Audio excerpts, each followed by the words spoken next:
जय। तपोभूमि मथुरा की जय। सभी लोग कमर सीधी करके बैठे, दोनों हाथ गोदी में रखे, उगते हुए सूर्य का ध्यान करते हुए, स्वर्णिम सविता का ध्यान करते हुए गायत्री महामंत्र, देव मंत्र, विष्णु मंत्र एक साथ एक स्वर में बोलेंगे। 5 मिनट के लिए अपनी आंखें को विराम दें, बंद कर ले, उस परमात्मा चेतना को याद करें जिन्होंने ये अमूल्य जीवन दिया है। आप 3-4 दिन से कथा सुन रहे हैं, यज्ञ कर रहे, उसको मनन करिए। जो कुछ भी आपको बताया जा रहा है आपके जीवन में उतरना चाहिए। मनन करिए, चिंतन करिए कि जो कुछ भी हमें यहाँ प्राप्त हो रहा है वह कितना सुलभ है, कितना ज्ञानवान है, कि मेरे जीवन को कितना श्रेष्ठ बना ले जा सकता है। ये मनन चिंतन करने का समय है। 5 मिनट के लिए अपनी आंखें बंद करें।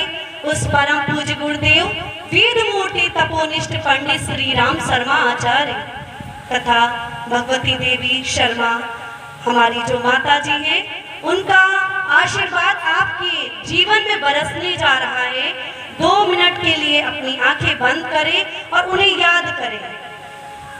कमर सीधी करके बैठे। जिसको ज्यादा दिक्कत हो रही वो नहीं बैठ सकते, उनके लिए छूट है, लेकिन आप सभी लोग कमर सीधी करके बैठिए। उस प्राण स्वरूप, सुख स्वरूप, दुख नाशक, श्रेष्ठ, तेजस्वी, पाप नाशक परमात्मा हमारी अंतर आत्मा में धारण हो। वह परमात्मा हमारी बुद्धि को सन्मार्ग की ओर प्रेरित करे।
बंद रखिए और दोनों हाथ को रफ करिए, दोनों हाथों को तेजी से रगड़िए, पूरे चेहरे पे लगाइए, आंख पर लगाइए, जहां पर आपको दर्द पीड़ा है पूरे शरीर में आप लगा सकते हैं इस हाथ को, क्योंकि परम पूज्य गुरुदेव और माता जी का आशीर्वाद आपके साथ है। परम पूज्य गुरुदेव परम वंदनीय माता जी की सूक्ष्म उपस्थिति में हमारे मंचाधार, हमारे ऋषि मुनि तथा हमारी बड़ी बहन, छोटी बहन और प्यारे प्यारे नन्हे मुन्ने हमारे प्यारे बच्चे, सभी को हम सभी की तरफ से सभी को प्रणाम। हम लोग अपनों से अपनी बात कहने के लिए आए हैं, अपनों से अपनी बात। गुरुदेव ने कहा है, बेटा आप अपनों से अपनी बात हर जगह करके आइए और हमारे संदेश को पहुंचा कर आइए। हम सभी लोग आपके सामने उपस्थित हैं। बड़े ही सौभाग्यशाली हम लोग हैं कि आपके इस गांव में हमें आने का मौका मिला। हम अपने आप को सौभाग्यशाली मानते हैं। इतना प्रेम, इतना स्नेह, इतना सब कुछ आपके गांव में हम सभी को मिला जो हम अपने जीवन में भूल नहीं सकते। बड़ा ही अच्छा लगा। यहाँ पर आते आते ऐसा लगा कि मानो कितना ऊर्जावान ये गांव है।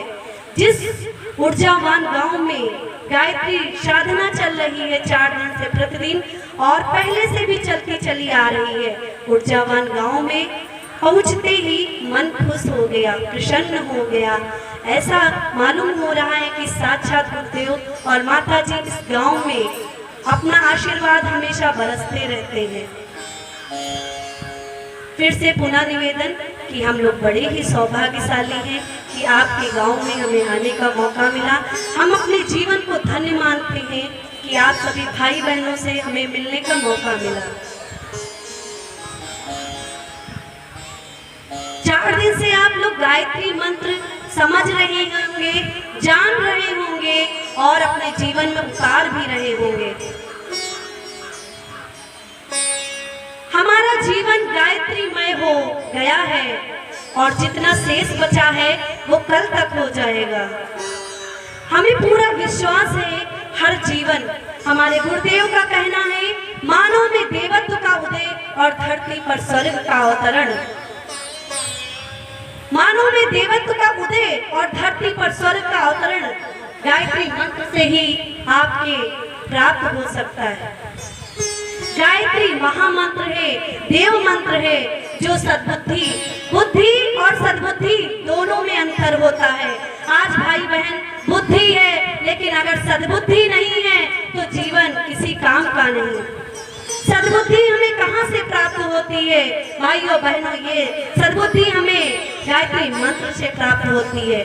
सविता सूर्य एक जैसा, चाहे तो वो थोड़े को प्रकाश दे और चाहे तो ना दे, लेकिन ऐसा नहीं है।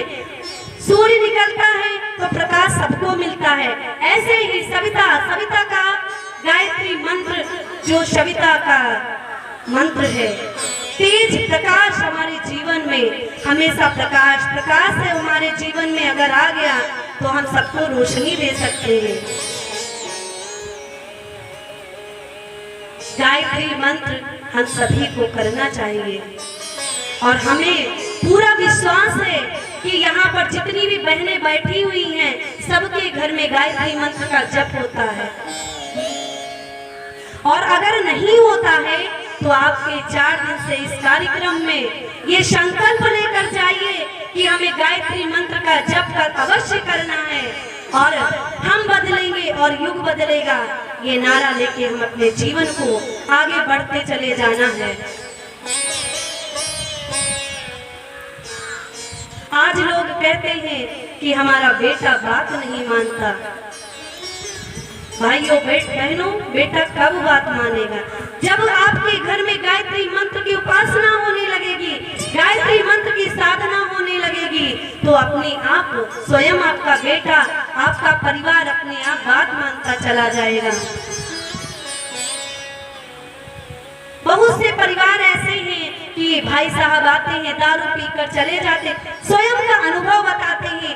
जब मेरा विवाह की बात चल रही थी तो शांति कुंज में संकल्प दिलाया गया था कि दहेज लेके हम शादी नहीं करेंगे। कई विवाह हमने मना कर दिया कि हमें विवाह नहीं करना। मेरी माता जी बहुत परेशान हुई कि हमने तो ये संकल्प नहीं लिया था कि हम अपनी बेटी के शादी में दहेज नहीं देंगे, लेकिन हमने ये संकल्प जरूर लिया था कि हम अपने बेटे की शादी में दहेज नहीं लेंगे। तो हमने अपने बेटे की शादी में दहेज नहीं लिया, लेकिन हमें अपनी खुशी से अपनी बेटी की शादी में दहेज तो देना ही है। हमारे घर में माता जी बहुत परेशान थी। हमने कहा बहुत परेशान हो रही हैं तो चलो हाँ ठीक है, लेकिन क्या था कि हमारे परिवार में पूरा परिवार गुरुदेव से जुड़े थे, लेकिन सब खान पीन के थे।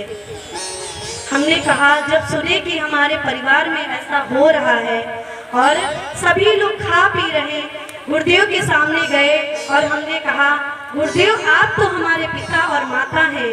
एक जन्म देने वाली माता ने तो यह संकल्प ले लिया कि हमें विवाह करना है, लेकिन आप उनसे बड़े हो जो पालने वाले माता पिता हो।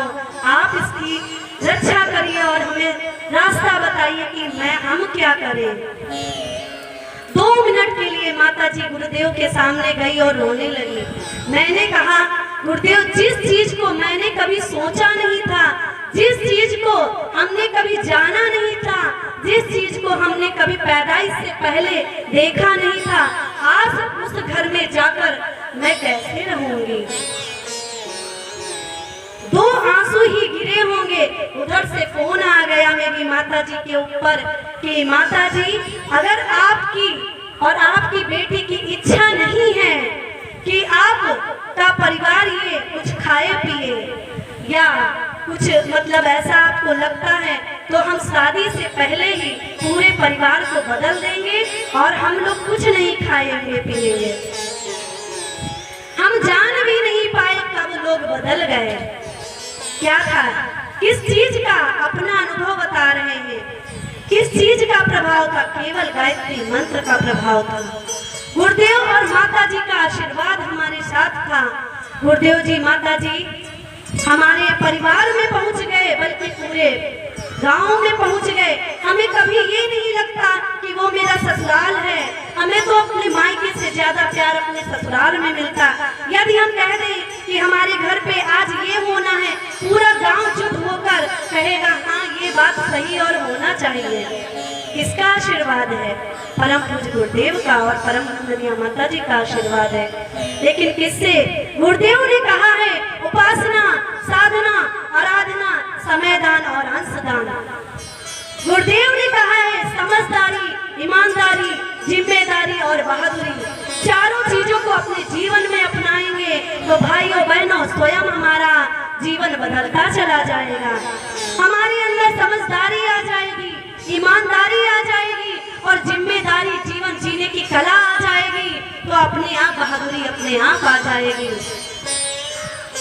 गुरुदेव कहते हैं बेटा आप कहते हो हमें देते रहो, लेकिन मैं पूरा दिन बिलखता रहता हूँ कि आप हमेशा यही कहते रहते हो हमें देते रहो, लेकिन मेरा भी मन होता है कि आप मेरे पास आओ और अपनी कुछ बातें करो आके। पूरा दिन बेटा इंतजार करता रहता हूँ, रात में सो जाता हूँ, फिर भी आप भटकते रहते हो और मेरे पास नहीं आते हो। हमारा भी मिलने का मन होता है, हमें अपनों से अपनी बात करने का मौका नहीं देते हो।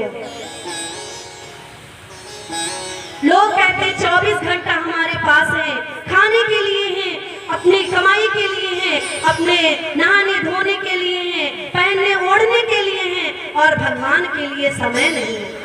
भाइयों बहनों हमारा जीवन अनमोल है। 84 लाख योनियों के भटकते भटकते जीवन में हमें मनुष्य रूपी जीवन मिला है। न जाने हम कौन कौन योनि भटक गए हैं। गाय, भैंस, कछुआ, बिल्ली, हर कुछ भटकते, कीड़े मकोड़े, चींटी, भटकते भटकते ये ऐसा श्रेष्ठ जीवन मिल गया हमें, मनुष्य रूपी जीवन, जिसको हमें जीने के लिए ये शुभ अवसर आया है। इस श्रेष्ठ जीवन में कुछ करने का हमें अवसर आया है। भाइयों बहनों मनुष्य का जीवन श्रेष्ठ इसलिए माना गया है क्योंकि सोचने और समझने दोनों की शक्ति मनुष्य के अंदर होती है। जानवर के अंदर सोचने की शक्ति होती है, समझने की शक्ति नहीं होती है कि उसको मारना है कि नहीं मारना। आपके अंदर दोनों शक्तियां होती हैं, समझ भी लेंगे और कर भी लेंगे, सोच भी लेंगे।